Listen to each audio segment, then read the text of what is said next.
அனைவருக்கும் வணக்கம். நம்ம டெய்லி ஹிந்தி நியூஸ் பேப்பர் பார்க்குறோம். இன்னைக்கு என்ன இம்பார்ட்டண்ட்டான நியூஸஸ் இருக்குது அப்படிங்கிறத பார்ப்போம். ஸோ முதல்ல பார்த்தீங்க அப்படின்னா, இந்தியா ப்ரொட்டஸ்ட் சைனாஸ் நியூ கவுண்டீஸ் இன் லடாக் அப்படின்னு சொல்லி கொடுத்துருக்காங்க. ஸோ நமக்கு இந்த சைனா ஆக்குபைடு காஷ்மீர் அப்படின்னு சொல்லி ஒரு பகுதி இருக்குது சரிங்களா. ஸோ இதுதான் நமக்கு காஷ்மீர் அப்படின்னு எடுத்துக்கிட்டோம்னா, இதை வந்து நம்ம பாகிஸ்தான் ஆக்குபைடு காஷ்மீர் அப்படின்னு சொல்கிறோம். இந்த கொஞ்சம் பகுதிகளில் பார்த்தோம்னா சைனா ஆக்குபைடு காஷ்மீர் அப்படின்னு சொல்லுவாங்க. இந்த அக்ஸை சின் இந்த மாதிரியான பகுதிகள் எல்லாமே இங்கே தான் இருக்குது சரிங்களா. ஸோ இந்த அக்ஷய் சின் பகுதியில் என்ன பண்ணியிருக்காங்க அப்படின்னு பார்த்தோம்னா, சைனா இங்கே ஒரு சில பகுதிகள் அவங்களுடைய கட்டுப்பாட்டில் இருக்குது. இது இந்திய இறையாண்மைக்கு எதிராக இருக்குது அப்படிங்கிறது இந்தியா பல்வேறு தருணங்களில் குற்றச்சாட்டு வச்சாலுமே, இப்போ என்ன பண்ணியிருக்காங்க அப்படின்னு பார்த்தோம்னா, இந்த இடத்துல ஹூட்டான் அப்படின்னு சொல்லி ஹூட்டான் இந்த ஒரு பகுதி இருக்குது சரிங்களா. இந்த ஹூட்டான் பகுதியில் 2 மாவட்டங்களை யார் உருவாக்கியிருக்காங்க அப்படின்னு பார்த்தோம்னா, சைனா உருவாக்கியிருக்காங்க. அதான் இங்கே கொடுத்துருக்காங்க. ஹியான் அண்ட் ஹெக்காங் அப்படின்னு சொல்லி 2 பகுதிகளை ஒரு கவுண்டீஸ் அப்படின்னு சொல்லி அவங்க ஊரில் சொல்லுவாங்க. ஓகேங்களா, நம்ம எப்படி டிஸ்ட்ரிக்ட்னு சொல்கிறோம், அந்த மாதிரி அவங்க கவுண்டீஸ்ன்னு சொல்லுவாங்க. 2 கவுண்டீஸை வந்து உருவாக்கியிருக்காங்க சைனா சரிங்களா. ஸோ இதை கடுமையாக இந்திய அரசாங்கம் எதிர்த்திருக்காங்க. இந்தியாவுடைய இறையாண்மைக்கு எதிராக இந்த நடவடிக்கைகள்லாம் இருக்கு. சமீபத்தில் கூட பார்த்தோம்னா நமக்கு இந்த நார்த் ஈஸ்டர்ன் ரீஜனில் ஓகேங்களா. ஸோ இப்படி தான் நமக்கு நார்த் ஈஸ்ட் ரீஜன் இருக்குன்னா, இந்த திபெத் பகுதியில் பார்த்தோம்னா இங்கேருந்து இப்படி தான் நமக்கு இந்தியாவுக்குள்ளே இந்த பிரம்மபுத்திரா நதி வரும் சரிங்களா. ஸோ இந்த இடத்துல பார்த்தோம்னா நமக்கு ஒரு அணையை கட்ட போகிறாங்க பிரம்மபுத்திரா. அங்கே சாங்போ அப்படின்னு சொல்லுவாங்க, இங்கே நம்ம தான் பிரம்மபுத்திரா அப்படின்னு சொல்கிறோம். ஸோ பிரம்மபுத்திரா நதியின் மேலேயும் ஒரு அணையை கட்ட போகிறாங்க, இந்தியாவோட எல்லைக்கு மிக நெருக்கமாக சரிங்களா. இதையுமே இந்திய அரசாங்கம் எதிர்த்திருந்தாங்க. இருந்தாலும் இந்த அணையினால இந்தியாவுக்கு எந்த ஒரு பாதிப்புகளும் ஏற்படாத அளவில் தான் இருக்கும் அப்படிங்கிறத சொல்லியிருந்தாங்க. இது நடந்த ஒரு 10 நாளைக்குள்ளேயே இப்போ இந்த ஒரு விஷயமும் நடந்திருக்கு. சமீபத்தில் தான் பார்த்தோம்னா இந்தியா சைனா உறவுகளில் ஒரு முன்னேற்றம் அப்படிங்கிறது ஏற்பட்டுச்சு. ரொம்ப நாளாக இந்த பியாங்காங் லேக் அப்படிங்கிற அந்த பகுதியில் ஸ்டாண்ட் ஆஃப் அப்படிங்கிறது இருந்துச்சு. ராணுவ வீரர்கள், 2 நாட்டு ராணுவ வீரர்களும் எல்லை ஓரத்தில் வந்து ரோந்து பணிகளில் ரொம்ப அதிகமாக பண்ணிட்டு இருந்தாங்க சரிங்களா. ஒரு சண்டை வரக்கூடிய ஒரு சூழ்நிலை இருந்துச்சு. பட் இப்போதான் அதெல்லாமே ரிசால்வ் ஆன கொஞ்ச நாட்கள்லேயே இந்த மாதிரியான பிரச்சனைகள் மறுபடியும் இந்தியாவுக்கும் சைனாவுக்கும் வர ஆரம்பிச்சிருக்கு சரிங்களா. ஸோ அதுதான் இந்த செய்தியில நம்ம பார்க்குறோம். அடுத்ததாக பார்த்தோம் அப்படின்னா, நமக்கு தமிழகம் சார்ந்து ஒரு செய்தி இருந்துச்சு. என்ன செய்தி அப்படின்றத பார்ப்போம். ஸோ தமிழகம் சார்ந்து பார்க்குறச்ச நமக்கு 5th police commission recommends major reforms அப்படின்னு சொல்லி கொடுத்துருக்காங்க. ஓகேங்களா, அதாவது தமிழக அரசாங்கம் 2022ஆம் ஆண்டு 5வது மாநில காவல் நிலைய அந்த காவல் ஆணையம் அப்படிங்கிறத உருவாக்கி இருந்திருப்பாங்க சரிங்களா. 5th போலீஸ் கமிஷன் அப்படிங்கிறத செட்டப் பண்ணியிருப்பாங்க, 5வது காவல் ஆணையம் சரிங்களா. ஸோ இந்த 5th போலீஸ் கமிஷன் அப்படிங்கிறது யார் தலைமையில் இருந்துச்சு அப்படின்னு பார்த்தோம்னா, நமக்கு இங்கே இருக்காரு இல்லையா, சிடி செல்வம் முன்னாள் நீதிபதி அவர்கள், சிடி செல்வம் அவர்கள் தலைமையில் தான் இந்த ஆணையம் வந்து இருந்துச்சு. அந்த ஆணையம் அவங்களுடைய ரெக்கமெண்டேஷன்ஸை வந்து இங்கே கொடுத்துருக்காங்க. நிறையா ப்ராப்ளம்ஸ் இருக்குது, அது எல்லாத்துக்குமே ஷார்ட் டேர்மாக இல்லாமல் லாங் டேர்ம் சொல்யூஷன்ஸ் அப்படிங்கிறத நாங்கள் ப்ரப்போஸ் பண்ணியிருக்கோம் அப்படிங்கிறத சொல்லியிருக்காங்க. என்ன மாதிரியான ரெக்கமெண்டேஷன்ஸை முன் வச்சிருக்காங்க அப்படிங்கிறத பற்றின தகவல்கள் கொடுக்கல. இருந்தாலும் இந்த ஒரு குழு அவங்களுடைய அறிக்கையை சமர்ப்பிச்சிருக்காங்க, அந்த ஒரு செய்தியை கொடுத்துருக்காங்க சரியா. ஸோ இப்போ 5வது போலீஸ் ஆணையம் அப்படிங்கிறது யார் தலைமையில் இருந்துச்சு அப்படிங்கிறத நம்ம தெரிஞ்சுக்கணும் சரியா. அடுத்ததாக பார்த்தோம் அப்படின்னா, CM to lay foundation for statue of Sir John Marshall அப்படின்னு சொல்லி கொடுத்துருக்காங்க. ஓகேங்களா.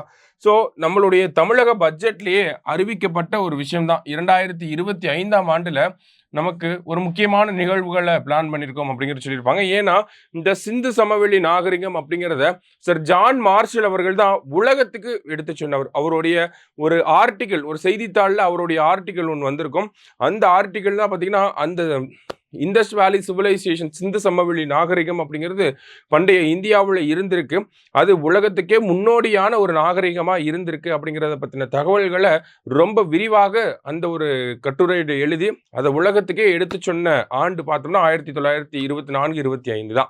ஸோ அந்த ஒரு நிகழ்வு நடந்து 100 வருடங்கள் ஆயிருக்கு. அந்த 100 வருடங்களை கொண்டாடக்கூடிய வகையில் தான் தமிழக அரசாங்கம் அவங்களுடைய நிதிநிலை அறிக்கையில் என்ன சொல்லியிருப்பாங்க அப்படின்னா, இந்த 2025 சிந்து சமவெளி நாகரிகம் சார்ந்த ஒரு மாநாடு அப்படிங்கிறது நடத்தப்படும். அதே மாதிரி ஜான் மார்ஷலுக்கு இப்போ அதோட சேர்த்து என்ன பண்ணுறாங்க அப்படின்னா, ஒரு சிலையும் தமிழக அரசாங்கத்தால் வடிவமைக்க போகிறாங்க. ஸோ அந்த ஒரு செய்தி தான் இங்கே கொடுத்துருக்காங்க சரியா. வேற என்ன செய்திகள் இருக்கு அப்படிங்கிறத பார்த்தோம் அப்படின்னா, நமக்கு எடிட்டோரியல் பேஜில் ஒரு செய்தி இருந்துச்சு. என்ன கொடுத்துருக்காங்க அப்படின்னு பார்த்தோன்னா, சமீபத்தில் நம்ம பார்த்துருந்தோம், நம்ம ஹிந்து பேப்பர்லேயே பார்த்துருந்தோம், தினமணிலையுமே பார்த்துருந்தோம். நம்மளுடைய நிலத்தடி நீரில் 45 மில்லிகிராம் அதாவது 1 லிட்டர் தண்ணியில 45 மில்லிகிராமுக்கும் மேற்பட்டு இந்த நைட்ரேட் கண்டென்ட் இருக்கிறதாக நம்ம பார்த்திருந்தோம் இல்லையா? ஸோ இதை யார் சொல்லியிருந்தாங்க? சென்ட்ரல் கிரவுண்ட் வாட்டர் போர்டு அவங்களுடைய ஆய்வு முடிவில் இந்த ஒரு அறிக்கையை வெளியிட்டிருந்தாங்க. இந்தியாவில் இருக்கக்கூடிய 779 மாவட்டங்களில் 440க்கும் மேற்பட்ட மாவட்டங்களில் இந்த ஒரு நைட்ரேட் கண்டென்ட் அதிகமாக இருக்கிறதாக நமக்கு சொல்லியிருந்தாங்க. ஸோ இந்த ஒரு விஷயம் அப்படிங்கிறது நமக்கு முக்கியமாக அதில் இந்த மாதிரியான விஷயங்களை நம்ம ஆல்ரெடி பார்த்துட்டோம். இதனால் என்ன பாதிப்புகள் ஏற்படும்? ஒன்று, உடல் உபாதைகள் அப்படிங்கிறது ஏற்படும். நமக்கு என்விரான்மெண்ட்டுக்குமே அது டேமேஜ் தான். Long term nitrate content in ground water அப்படிங்கிறது ஓவரால் கிரவுண்ட் வாட்டரை வந்து அஃபெக்ட் பண்ணும். சரிங்களா? ஸோ அதில் 2 முக்கியமான பிரச்சனைகள் இருக்குது அப்படிங்கிறத சொல்லியிருக்காங்க. முதல்ல பார்த்தோம்னா ஹெல்த் ரிலேட்டடாக, இன்னொன்று என்விரான்மெண்ட் ரிலேட்டடாக 2 சொல்லியிருக்கிறாங்க. ஃபர்ஸ்ட் பார்த்தோம்னா ஹெல்த் ரிலேட்டடாக பார்த்தோம்னா மெத்திமோக்ளோபினீமியா அப்படின்ற ஒரு தொற்று. ஓகேங்களா? Or reduced ability of red blood cells to carry oxygen. This sometimes causes blue baby syndrome in infant அப்படின்னு சொல்லி கொடுத்துருக்காங்க. அதாவது நைட்ரேட் கண்டென்ட் அதிகமாக இருக்கக்கூடிய இந்த கிரவுண்ட் வாட்டரை நம்ம ரொம்ப அதிகமாக பயன்படுத்த ஆரம்பித்தோம் அப்படின்னா ப்ளூ பேபி சிண்ட்ரோம் அப்படிங்கிறது வரும். இந்த ப்ளூ பேபி சிண்ட்ரோம் அப்படிங்கிறது என்ன ஒரு நோய்க்குறி அப்படின்னு பார்த்தோம்னா, நமக்கு நம்மளுடைய ரெட் பிளட் செல்ஸ் தான் ஆக்சிஜனை கேரி பண்ணிட்டு போகும். இந்த ரெட் பிளட் செல்ஸ் ஆக்சிஜனை கேரி பண்ணக்கூடிய கெப்பாசிட்டி இந்த ப்ளூ பேபி சிண்ட்ரோமுக்கு இருக்கு. ஓகேங்களா? ஸோ அதை குறைச்சி விட்டுரும். சரிங்களா?